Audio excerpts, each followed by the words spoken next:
Hello. Hello, welcome to our writing workshop. My name is Gizem.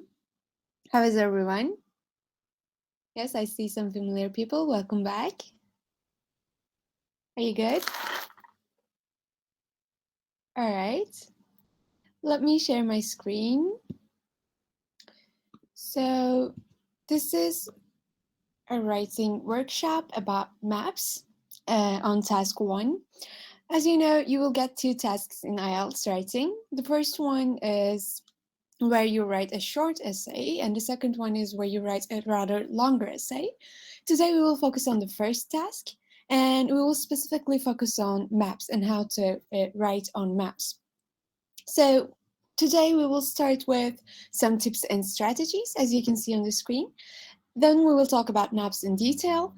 Then we will read some example essays and explanations. We will read a Band 8 essay, and we will try to write some paraphrases, a few paragraphs together, a few sentences, I'm sorry. And yeah, today will be about those. Any questions before we start? If not, let's start with the tips and strategies. These are good for all task 1 essays. So this is not only about maps, but these strategies are about task 1 in general. So in task 1 in IELTS writing, you need to write at least 4 paragraphs. Actually, you need to write 4 paragraphs. I think 5 paragraphs would take too much of your time. And you need to write at least 150 words. But what I advise you to write is around 200 words instead of just 150. And I think you should not exceed 200, maybe 30 words, because then you would take so much time of your writing. For the writing task, for the writing exam, you get 60 minutes and you need to divide your time accordingly. You need to decide how much you're going to spend on the first task and the second task. But you're advised to spend 20 minutes, around 20 minutes on task 1 and 40 minutes on task 2, because task 2 affects your score more than task 1. So you should spend less time on task 1 than the second task. And in the maps, any part of the task 1 actually, you need to explain what you're given and you need to explain it only. So for example, if we're talking about maps, you need to explain the map or maps because you can be given 1 or 2 maps. You need to explain the maps only, which means that you should not give any additional information and you should not provide any analysis. So this means that you cannot comment on what you see on the map. You should just write what you see. So there is that, there is this, and that will be it. And you need to plan your answer before writing it, which means that you need to have a clear introduction, an overview paragraph, and 2 body paragraphs. So you need to have an introduction, which we will talk about in detail, and you need to have an overview. So you need to decide what you're going to write in the overview, and you need to decide what you're going to write in the body paragraphs, in the 2 body paragraphs. So to write in the overview, you need to find the main ideas of the chart or graph or map or whatever you're given. You should just write about the main ideas in the overview paragraph. And to do that, you can just find out the most different thing or the most similar thing. Those can be like general ideas, and you can include them in your overview. The details, on the other hand, should go on the body paragraphs. So, for example, if there's some change, like a detail change, then you need to write that in your body paragraphs. But while writing your essay, your answer, you should not try to include everything in your answer. Instead, you need to summarize the maps. So that means that you shouldn't or don't have to focus on every single detail or every single information that is given to you. Instead, you need to just write about the important parts, the parts where you find relevant to your answer. I'm not audible? Can you hear me? Someone in the chat box said they cannot hear me. Can you guys hear me? Yeah, you can. All right. So Himanshi, I think that's your name. I think there might be something wrong with your computer or whatever you're connecting to this class with. maybe you can try like trying to volume up or something like that. I don't know. But if you can hear me, that's good. Any questions before we go on to the detailed part of this class? Any questions about the tips and strategies? All is good? Yes, Kritika. Go ahead. Ma'am, can we include our opinion in it in You task one? shouldn't for this one, because for this one, what you need to do is to only write what you see on the graph, or in this case, maps. So your ideas are not asked for in this task, in task one. Instead, your ideas are asked in the second task. So you can and should include your opinion in the second task if it's asked for, but here you shouldn't give it. Is that clear? Yeah, okay, all right. No worries. Any other questions before we move on? All right. If you have any questions, you can raise your hand or you can use the chat box. I can see all of them. Both are fine. If not, let's move on to the next page, where we will focus on the map question in detail. So as you can see on the screen, IELTS also tells us to spend around 20 minutes on this task, which is, again, yes, what we should do, because the second task is more important than the first task. It affects our score more. So we should spend around 20 minutes, as we have said. And in the exam, you will get an information box like this and a question box. So you have one or two sentences of information relating to the maps. And then you will get the question, which tells you all the time to summarize the information by selecting and reporting the main features and make comparisons where relevant. So this is rather the same in all the question types, not the same, but really similar. And yeah, so you get an information and you're asked to summarize the information on that map or diagram or whatever. And they tell you to write at least 150 words, but as we have said, we're planning to write 200 words, more or less. And we can see two maps in this case. The first one is in 1920 and the second one is in today, as you can see, but it talks about the same place, which is Grange Park, right, in Arnold Avenue. And there are some changes between 1920 and today, and there are some similarities as well. Let's look at this map in detail. So for example, in the first one, we can see a rose garden here on the upper side, and we can see here again the same rose garden on the upper side in the same place, and that's the similarity between the two. And the entrances also have not changed, they're in the same places. So there's another similarity there. But other than that, other than that, the two maps do not really look that similar. There are many differences, right? So some of those differences are, for example, here we have seats in 1920, but we don't have them here. Instead, we have an amphitheater for concerts. And another difference is that rather than having a stage for musicians, the seats and the stage for musicians are all combined in the place where they have concerts. And other than that, we've reduced a rose garden here, and we've added a children's play area instead of pond for water plants, and we've changed the fountain to a rose garden with seats around it. And there's another water feature, which we don't have here. Instead, we have a glass house there. So those are the similarities and the differences. And sorry, we also have that like entrance underground car park here. So it didn't have a car park before, as you can see, but we have a car park in the new version, in today's version. So these are the main similarities and differences between the two. And what we need to do is to talk about those details, not all of them maybe, however much you can write or you want to write, in the body paragraphs. But what we should do in the introduction is a bit different.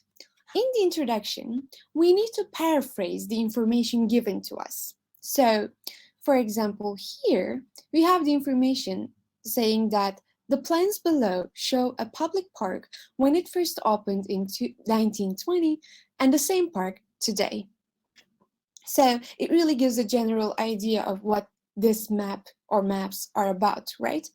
And in the introduction paragraph, what we need to do is to only paraphrase the information. We don't have to do anything else for the introduction paragraph. So our introduction paragraph can only just be one sentence, and that would be enough. So what you can do is you can paraphrase this sentence only, but you can also add additional information such as Grange Park 1920 and today. The dates are included in the introduction too in the information, but we can also add the park, the name of the park, right?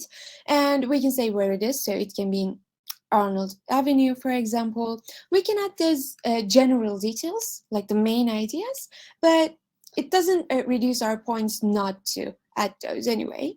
So let's paraphrase this sentence together. So let's paraphrase: the plans below show a public park when it first opened in 1920 and the same park today. Let's paraphrase that together. So there are a lot of ways of paraphrasing a sentence, so there is not one correct version of doing so.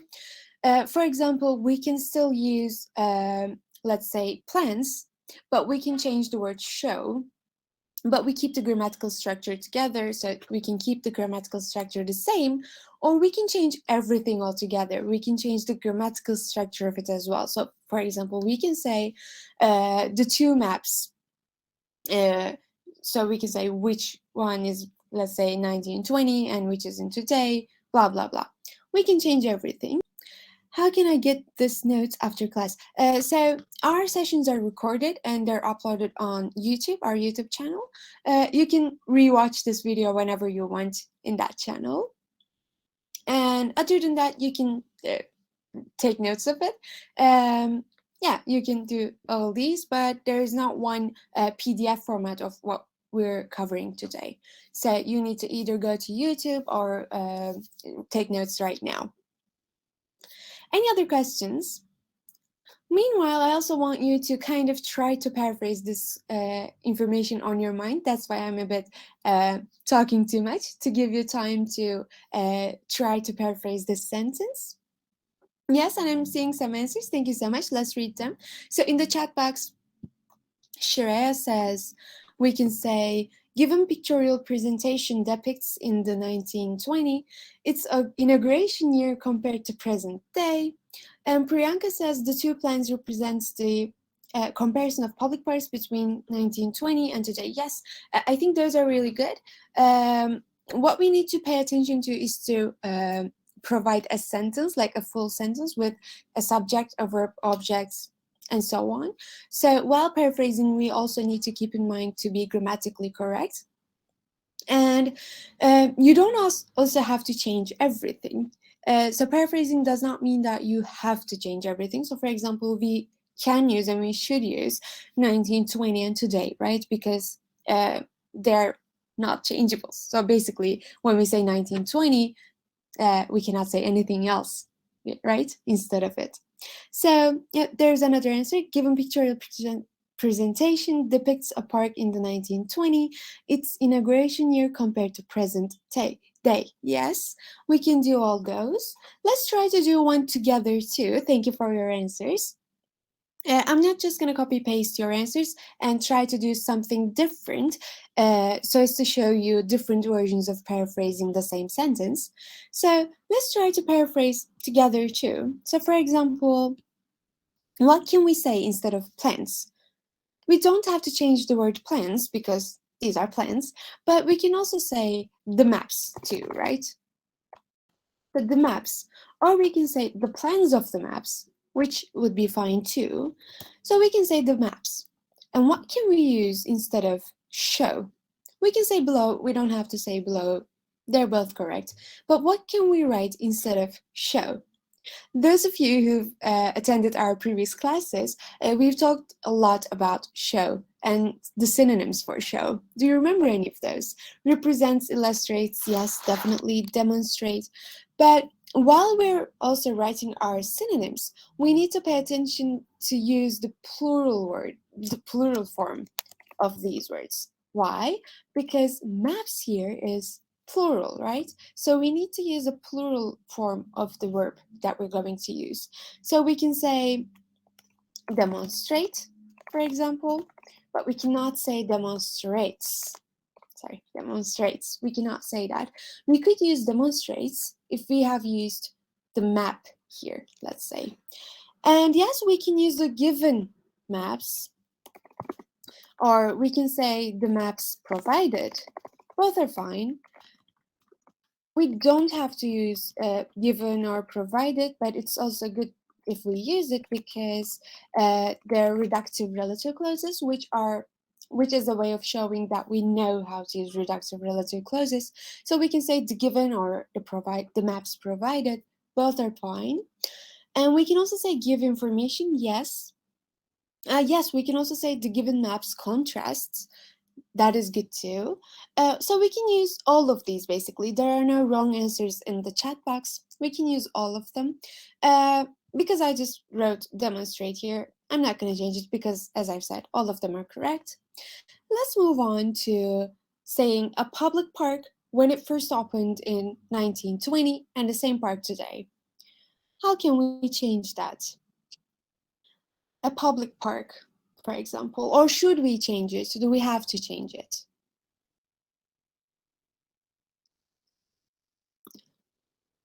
So we can just say, let's say, the Grange Park in 2020 and the same park today. So we can say this, or we can make it longer, saying the given maps or the maps provided demonstrate two different versions of Grange Park. So we can say the first of which is in 2000 and today. So we could have said that too. All of them are fine. So basically, there are a lot of ways of paraphrasing a sentence, and you can choose whichever. But while doing that, you need to be grammatically correct. That is important. And you need to also pay attention to kind of changing the things that you can. So, for example, this one does not that much change the grammatical version of the information. If you can change the grammatical version too, then that would be better because we would be giving a better paraphrase basically, because the examiner will know that we know different ways of paraphrasing something. But here, for example, this version of the paraphrase version is better because we say two different versions, the first of which is a relative clause. And if you have attended my previous classes, those of you who have attended my previous classes know that I love relative clauses, especially if they're not so ordinary.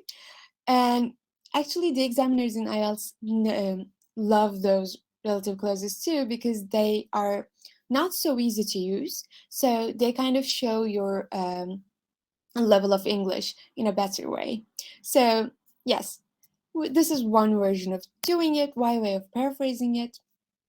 And by now, you know what you need to do in the introduction is to just paraphrase the topic sentence, the information on the question, and that is it. So this is our introduction paragraph, and we don't have to write anything else. Now I will check the chat box really quickly. Afnan said, the given map shows how the park looks in 1920 and how it looks today.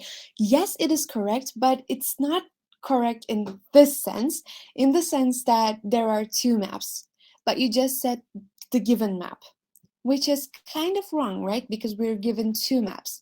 So if you change that singular word to plural and the singular verbs to plural verbs, then it would be a really, really good introduction, a really good paraphrase. So you could say, the given maps show how the park looks in 1920 and how it looks today, basically.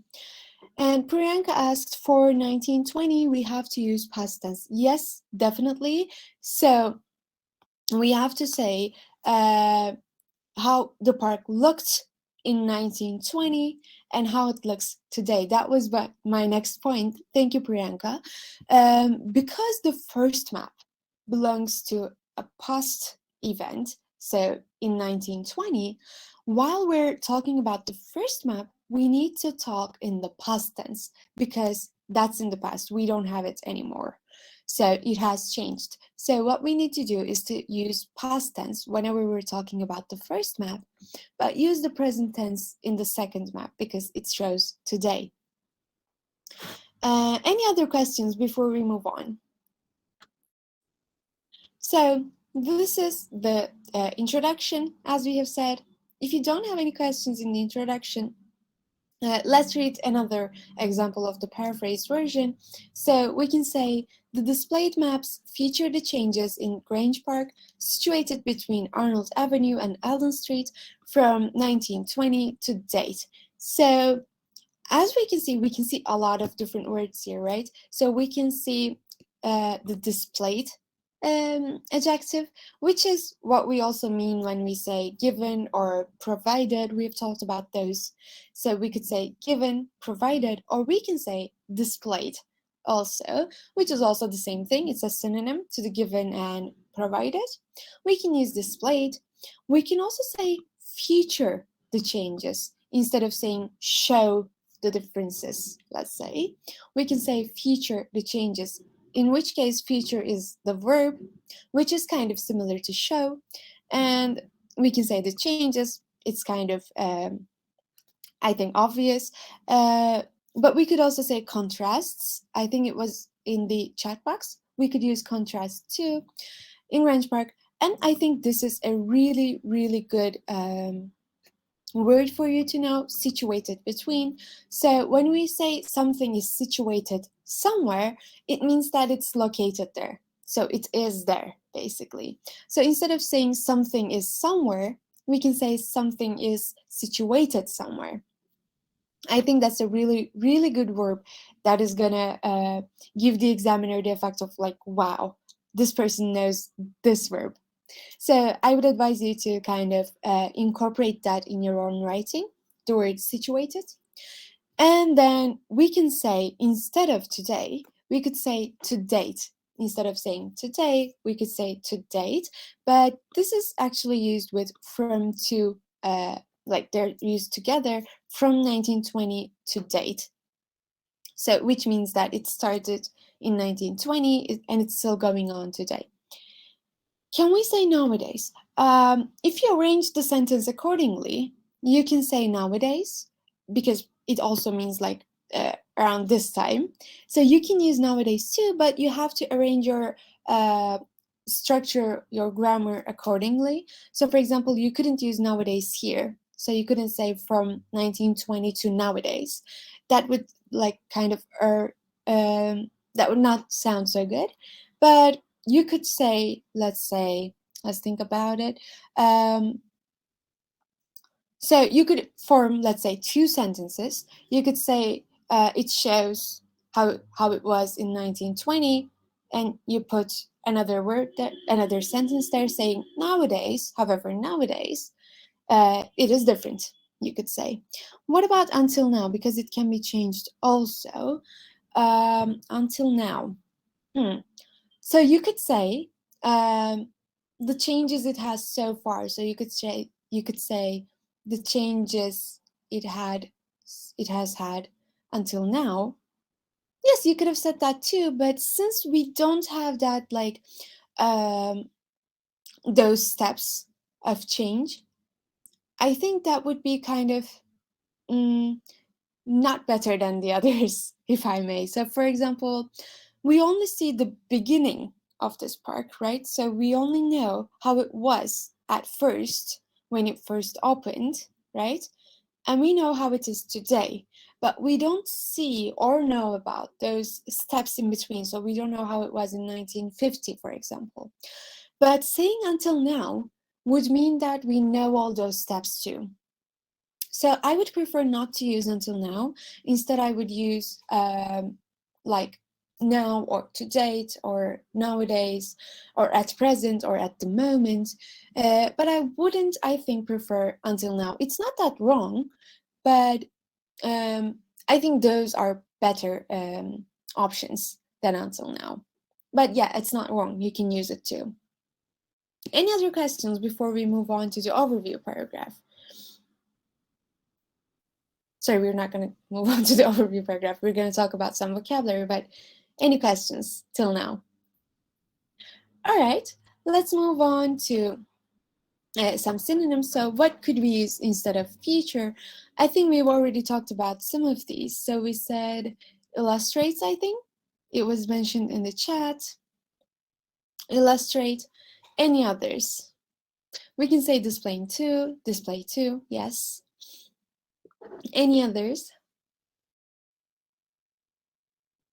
Can we use, yes, we can use give the information, good. Can we use reveal? Do you know what it means? To reveal something.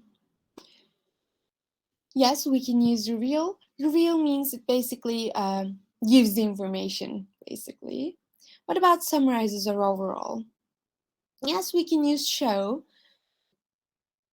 Summarizes, all right. I would again choose summarizes, although it gives a similar meaning. It doesn't actually include the details in it. So I wouldn't choose summarizes, but it's not that wrong to do so. Could we use overall? No, we cannot use overall. Why? Why not? Because overall is not a verb. And we look for a verb here, so we cannot use overall instead of feature. And some of the words here in these options, they give the same meaning as feature, but they cannot be used in this sentence. Why not? Some of these, actually, a few of them, maybe one or two, cannot be used in this sentence that you can see on the screen. Which ones are those? It's not display, really. We can use display here. And I will tell you the reason why in a second, after we find the wrong ones. We can use reveal too. We cannot use illustrates or summarizes. Why do you think that is the case? Summarizes or illustrates cannot be used in this sentence. Why do you think so? Because we are using maps which are plural, and we can't use these two words because they are opposite to the one that we can use. Yes, definitely. As our friend said, we cannot use illustrates or summarizes here because our subject is plural, so it's maps. So we cannot use illustrates or summarizes because they're also singular, but we're looking for a plural verb. So we can use display, reveal, or give the information, and we can say illustrate or summarize, but we cannot say illustrates or summarizes. Is that clear is that clear for all of you? So Kritika illustrates in graphs. What would be the subject of that sentence? We can say something is illustrated in the graphs, but what's important is the subject in that case. If your subject is singular, you can use the singular version, but if it's plural, you have to use the plural version, basically. Any questions about this? And this is a really, really common mistake in IELTS writing. A lot of my students also do that mistake too, make that mistake too. And I see a lot of the people losing points because of this mistake, like singular and plural versions. So what I would advise you to do would be to always check the singularity and the plurality of those verbs or nouns or whatever. And you would be, I think, you would get a better score if you've just eliminated those mistakes, those singular and plural mistakes, because they make you lose some really valuable points in the exam. Any questions before we move on? If not, let's write the overview. So, the overview is where you give the main idea of the map or maps, or whatever you're given basically. So, in this part, what you need to do is to only talk about the main things in the maps. So, for example, here we can say, overall, the park has witnessed massive changes in areas primarily related to amusement with significant rearrangement in terms of seating. Despite the apparently significant changes, the park retains the essential elements of flowers, water, seating, and music, with the addition of a cafe and a children's play area. So, for example, in the overall paragraph, we cannot use any numbers or percentages if they're given on the map. And what you need to do is to just like give those main ideas. And here we've done just that in two words, sorry, in two sentences, basically. Writing two sentences, maybe at most three sentences, is okay for the overall paragraph. You don't need to write more than three sentences because usually the main ideas do not take longer than three sentences. So in this case, for example, we have used the word has witnessed, which means to see those changes, to witness something, massive changes. And the changes are primarily, so like the main thing, to amusement, about amusement. And it's about the seating, right? And then we go on to talk something else, like besides these changes. Despite the apparently significant changes, the park retains the essential elements. So one sentence is devoted to the thing that has changed the most between 1920 and today, and the second one is devoted to the things that stay the same. So basically, uh, the two things that can be compared in these two maps are written in just one sentence, right? So, for example, in the first sentence, we talk about the changes and the important change at least. And in the second one, we talk about the important um, things that stay the same, basically. And we don't need to include any more details than this. Any questions about the overall paragraph? And I want you to see the maps again to see what we take as main ideas.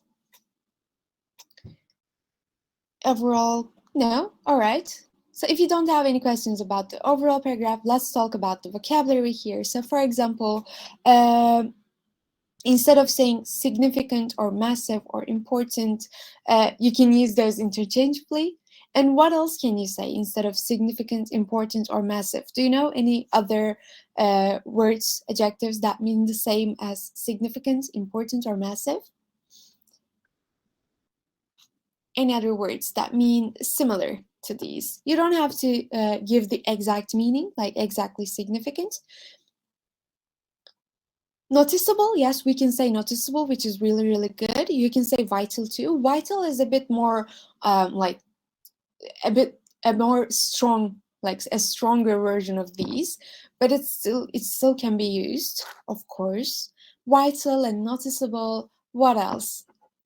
We can say great changes, but that's kind of simple compared to these others. Any others? We can also say crucial changes, which also mean the same. They give the same meaning as important, crucial. I think those would be enough. So in your essay, vast amount of changes. You could say vast amount of changes. Vast changes kind of is not that common to use. Immense changes, remarkable changes, yes, they're all correct. Thank you so much. I think those would be enough. In your essays, in both task 1 and task 2, you usually have the chance to use the word important or massive or significant or the others that we talked about. There are a lot of chances for us to include those words in our sentences. So I think it's really important to know the synonyms of those two, because then we can show the examiner that we know a lot of ways of saying the same thing, basically, and it increases our score. because not repeating ourselves is really, really important in academic writing. So not to repeat ourselves, not to repeat the words that we've used before or the adjectives or anything. I think it's really important to acknowledge the words that we use common and to learn about their synonyms and try to incorporate them in our writing. Basically, there's a question, I'm going to answer it. Can we use instead of has witnessed, has undergone changes? Um, so can we use has undergone changes instead of has witnessed? I think that's your question. So we can say the park has undergone massive changes. Yes, we can use it. It's really good and correct. Both of them are, I think, really good versions of talking about those changes. You can use them too. All right, no worries. Let's talk about the second question then. What could we use instead of despite? So here we have despite. We can use in spite of, yes. And there are two views saying although. We cannot use although instead of despite. Although they give the same meaning, they're not used the same. Do you know the difference between the two? So although and despite and in spite of and though and even though, they all mean the same thing, but they cannot be used interchangeably. Why do you think that is the case? What is the difference between although and despite, basically? You can raise your hand and unmute yourself and speak, or you can use the chat box. Both are fine. Uh, Although is used instead of but. Not really. Although they all give like similar meanings, they cannot be used interchangeably. They give the similar meanings though, I'll give you that. But they cannot be used like just like changing those two words together. They cannot be used like that. Despite means other than this, yes, but also although means other than this too. Like they mean like contrasting an information there. They mean that. Like they give a contrast. So, all right, let me explain that then. So, despite and in spite of, they need to have a noun after them. So, for example, here, the apparently significant changes, this is a noun, right? Of course, there are adjectives here, but ultimately, this is not a sentence. This is just a noun. So, despite and in spite of, they need a noun after them. And they get another sentence after that noun, but until that time, they get a noun.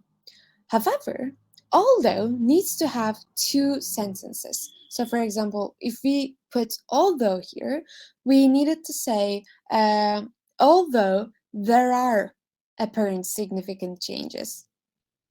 So we need to change what comes there. So we need to put a noun after despite and in spite of, but we need to write a sentence, a full sentence after although. Is that clear for all of you, or should I explain it in different ways? You can ask me if something is not clear, and especially do so. Ask me, because this is where you learn, right? So it's not bad to ask me if you cannot understand something.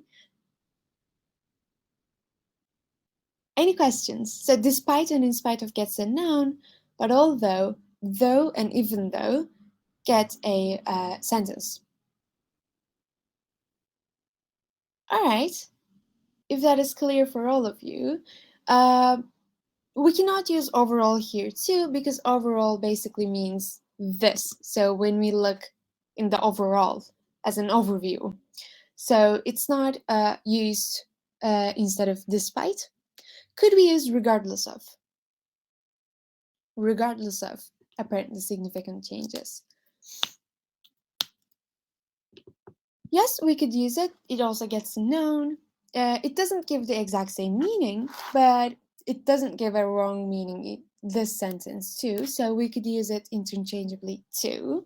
All right, let's move on then if you don't have any questions. So, what similarities can we see? We kind of talked about it at the beginning of this class, but So the similarities that we can see, what are they? So as we have talked about, we have the same rose garden here on the upper west side. Yes. We can see the entrances. Yes, they're again the same. And they're in the same place. So there are also seats too, but there are more seats today and their places change. Any others? There are no other similarities, right? Because it's basically really different other than those. So we'll talk about that too. So let's talk about the body paragraphs. So the overview was the most important part of our essay, and the body paragraphs is where we give the details. But while doing that, we need to be really, really organized, which means that we need to have a clear outline on our minds. And the organization can be different. So, for example, you can write about the first map in the first body paragraph and the second map in the second body paragraph. That would be one way of organizing this answer. But we could also organize it as saying, for example, in the first paragraph, we could talk about the similarities, and the second paragraph, we could talk about the differences. So both are uh, correct ways of organizing this essay. So one is not actually better than the other one. But I find writing about the first map in the first paragraph and the second map in the second body paragraph a bit more easier, because then I don't have to worry about changing my tenses in every sentence, or I don't have to worry about, let's say, making that comparison. I find it easier to talk about the first map, the first body paragraph, and the second one in the second paragraph. I think you can practice both of them or any other organization that comes to your mind, and go with the one that you can write more easily with. So it doesn't matter. But in this one, we've chosen the first version. So we've talked about the first map in the first paragraph and the second map in the second body paragraph. And as we have said, this is where we write the details. So let's read what we have written for the first one. So we said, Grange Park was opened in 1920, a rectangular area with access from Arnold Avenue on the north side and from Eldon Street on the south side. There was a fountain in the center, with a stage for musicians situated center left, a glass house to the right of the Alden Street entrance, and a pond for water plants in the northeast corner opposite. Around the edges of the park, there were rose gardens with seats nearby for people to smell the flowers and listen to music. So here, for example, we've only talked about the first map, and we always talked in the past tense. Why? Because this is the map that is in the past, right? So it's in 1920. So we always use the past tense, but we've used different versions of it. So for example, we've used a passive past voice, and then we've used a noun sentence. So it doesn't have a verb in it. And we've also used, I think, yes, here, we've also used different words for saying where something is. So, for example, we said situated, we said something was somewhere, and we've used different ways of saying other things. So, for example, we said we can have access from Arnold Avenue, and it's on the north side, so the examiner knows we know north, south, east, and west. We've used all of them. And yes, actually, that's all I'm going to say. And we've included the details, right? We didn't have to include everything here.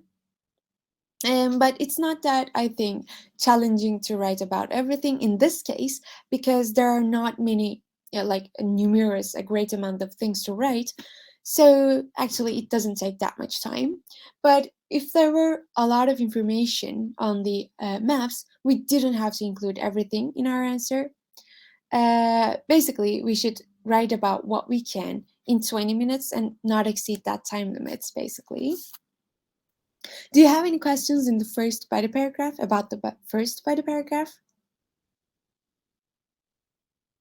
I think this is a really good body paragraph because it has a lot of different words, a lot of different vocabulary and grammatical structures.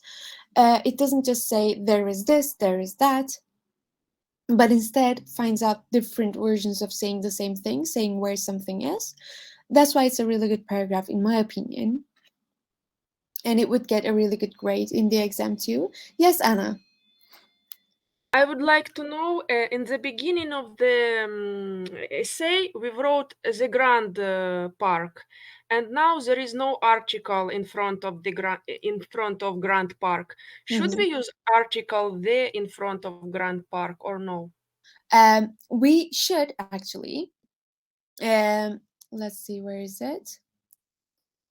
I'm trying to find where we use the park. Oh, I've used the here.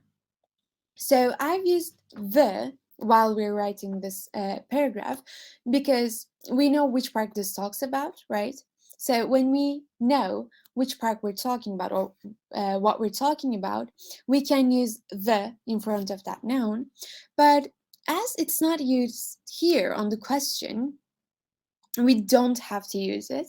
So it doesn't really affect your score that much. It doesn't really matter because in the map, in the question that we're given, the is not included. So we don't have to use it, but you can also use it because it's known to everyone. So the is not wrong, but it's not necessary, basically. Did, um, does that answer your question? Articles is a problem for you? Yes, articles is a problem for a lot of people. Basically, what you need to do is to kind of pay attention to where it's used and where it's not used, and you will kind of develop that sense of writing an article or not in general. But other than that, there are also a lot of like places where you can study for the articles. So for example, some things get an article but some things do not at any case. So for example, justice does not get any articles. So there are some like study for you there too, but you will get better as you write anyways. I wouldn't worry too much on it right now, but still try to memorize what I can and just hope for the best, I think. Because articles, yes, they are important, but I think writing different like words, including different vocabulary and different grammatical structures, is a bit more important than the articles because the articles you usually get it right when you write the, but the grammatical structures or the vocabulary is a bit more challenging, gets needs a bit more practice. So, yes, that's my advice. And there's another question. What does the what does opposite at the end of pond line? You can see and hear me, right? There's not a problem there.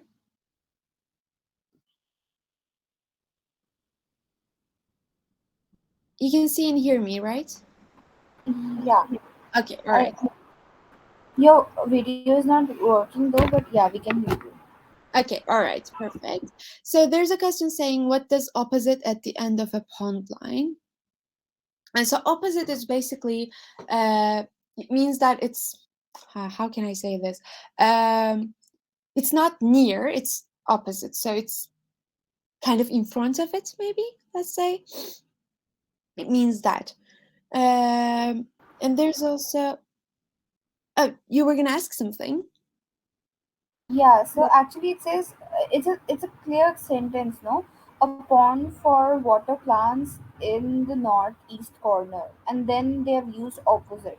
So that is Mhm. my question, like why we have used opposite at the end of a sentence, a proper sentence. Oh, at the end of a sentence. A pond for water plants in the northeast corner opposite. Uh, in the opposite corner, we tried to write. I think that was yeah, a mistake on our part. So in the opposite corner, in the northeast opposite corner, All right, basically. thank you. Thank you. Other than that, uh, is there another question? I'm gonna check the chat box really quickly. Um, on the north side, I'm trying to see it on the south side, in the northeast corner. So Priyanka, your question. Priyanka asked why we use on the north side and south side and in the northeast corner. So basically, uh, the corner word here changed that. So on the north side, but in the northeast corner, like in that corner because of that. So it depends on that word, like corner or not, basically. Any other questions before we move on? All right. Yes, go ahead. Someone unmuted themselves, I think, but I couldn't hear the question. Maybe that was a mistake. And Mukatas asked, I'm sorry, I didn't see your question before. Where is the question? So the question, we've looked at it before we moved on to the body paragraph. So the question is this, and let me show you the whole question here. So there are two maps, there's an information, and we need to summarize the two maps. And we're talking about the first map in the first body paragraph and the second map in the second body paragraph, basically. Let's move on to the second map. Again, we're gonna give details, but this time we're gonna talk about today instead of 1920. So we say the park has altered considerably since then. Now there's one largish rose garden occupying the central area where the fountain stood, and with seats all around it. One of the smaller rose gardens remains on the north side of the park, and the bandstand, stage for musicians, has also been replaced by an amphitheater for concerts and associated seating. The glass house has gone, and in its places is a water feature. Similarly, where the pond for water plants stood there is now a children's play area with a cafe nearby. Access to the park is still via the two original entrances, but there is now a third entrance near the water feature from an underground car park. So basically, what we do is to talk about this map in the present tense, but if we're comparing this map with the with the previous map, we use the past tense right here. So for example, we said where the fountain stood instead of saying stands, let's say. So we've used appropriate tenses here. And again, we've differentiated our way of saying things. So we say remains on the north side, and we say, let's say, has also been replaced. So there are different words to basically talk about the same thing. And we also use appropriate linking words. So for example, we use similarly, or we say but, for example. Is largish a formal word? So it's not that formal, but if you're writing an essay like this good with this different vocabularies and grammatical structures, it doesn't kind of change that much in your score. But this is a band 8 essay. Remember that this is a band 8 essay. So how to say this? So for example, there can be and should be a few mistakes to reduce its points. So basically, largish is one of those.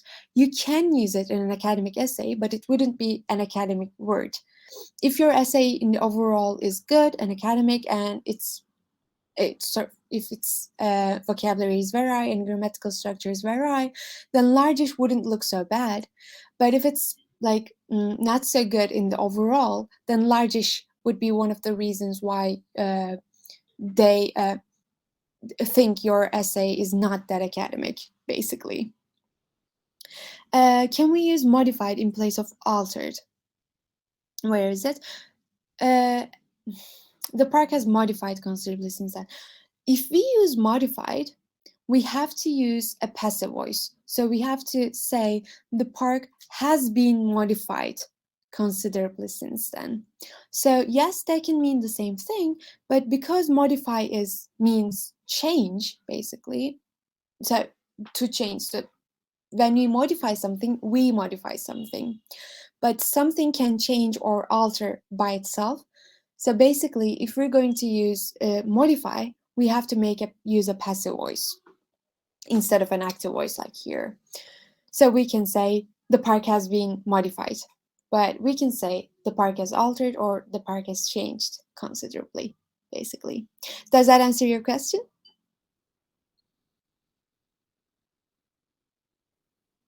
All right. Yeah, okay. All right. It answers. Perfect. And another thing that is good, I think, in this paragraph is that we again use a reductive relative clause. We don't say which occupies the central area, but we say occupying the central area. And it's really good. Basically, to do that, you need to just put a ing to the verb that you're using, and you would be using a reductive relative clause. I think it's not that how to say challenging to learn, but it's kind of challenging to feel like you can use that in that sentence.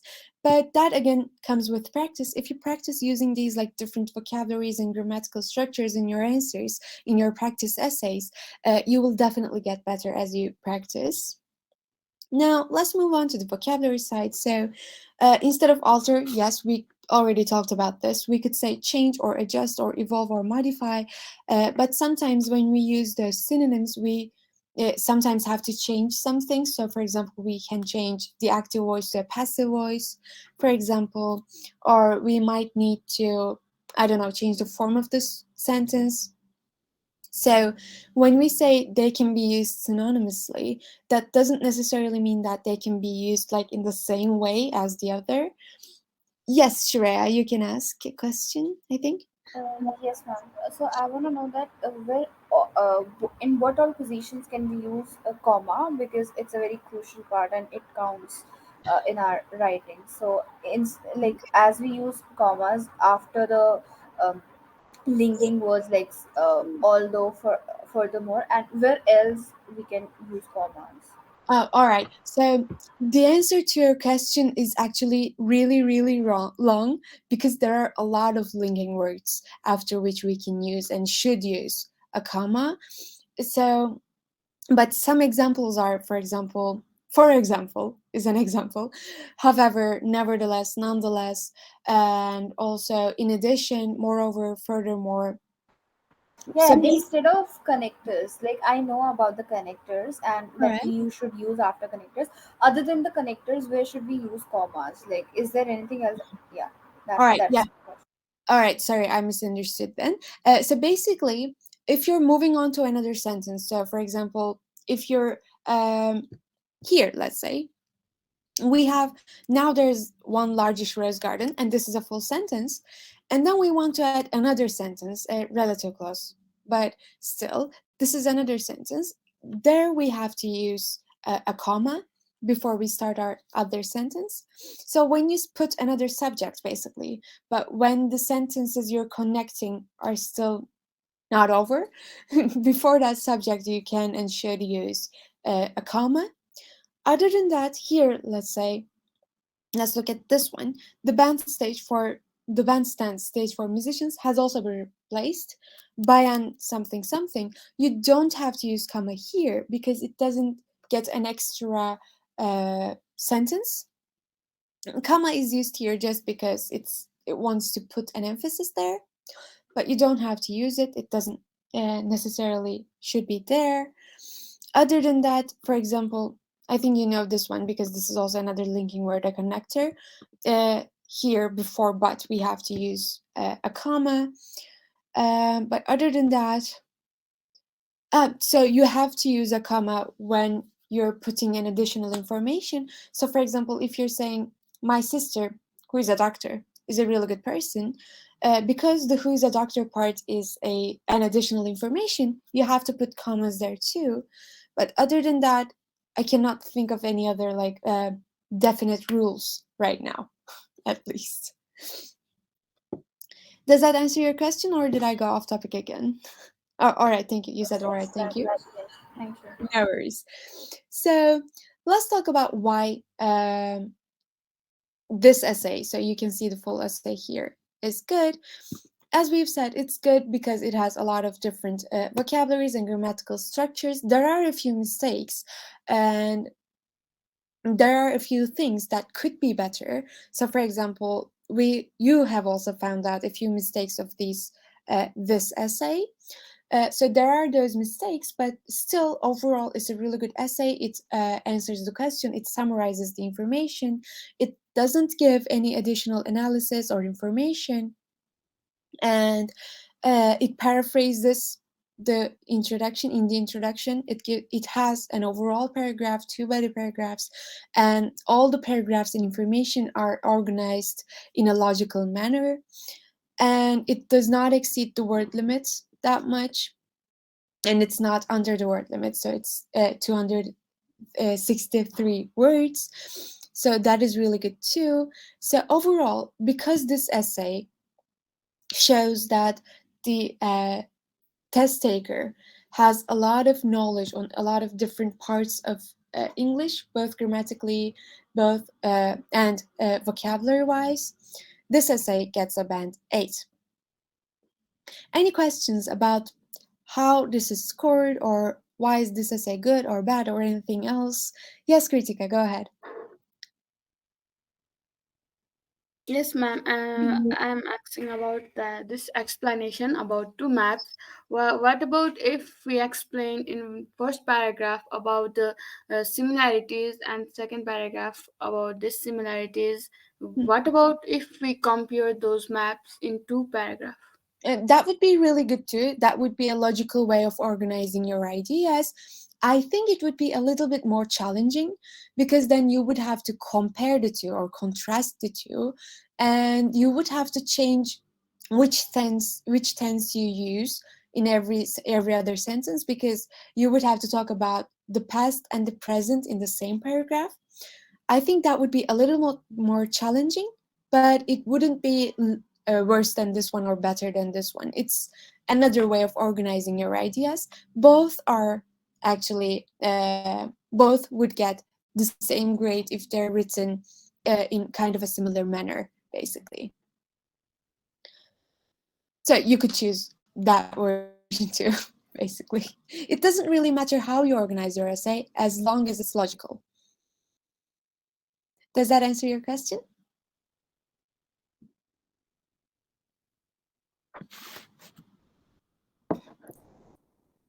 Um,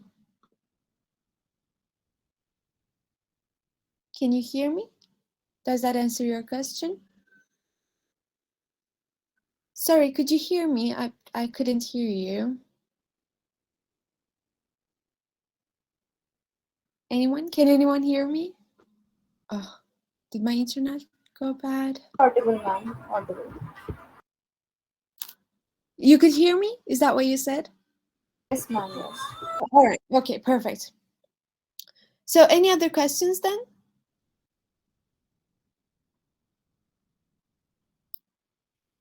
If not, I will send you a link on the chat box, which is a survey for today's class. My name is Gizem. I'm going to repeat that here. The survey is going to ask you my name and how this class was. The survey is fully anonymous, so you can give a really honest feedback. That would be really good for all of us, because we really appreciate and want your opinion, basically. And if there's anything you would like to change or add, or anything else that you want to give feedback on, you can write on the survey. That would be really helpful for all of us, and for future classes.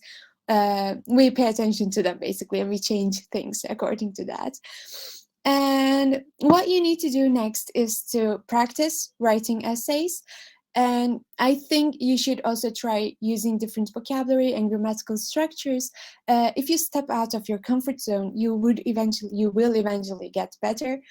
And if there are any questions, you can ask me in the next classes. So on the weekends, we have our classes. So on Saturday, we have the speaking class, and on Sunday, we have the writing class. And on the weekdays, there are other classes like reading, listening, introduction to IELTS, and other speaking class. You can check the timetable in the Clasital webpage for those tasks. For those classes. And if there are no questions, I have enjoyed it a lot. It was a very informative session. Thank you. Have a great day. Thank you, Shreya. You have a great day too. All of you. Thank you. Thank you for your feedbacks too. I hope to see you all next weekend. And until then, have a good practice. Okay, see you.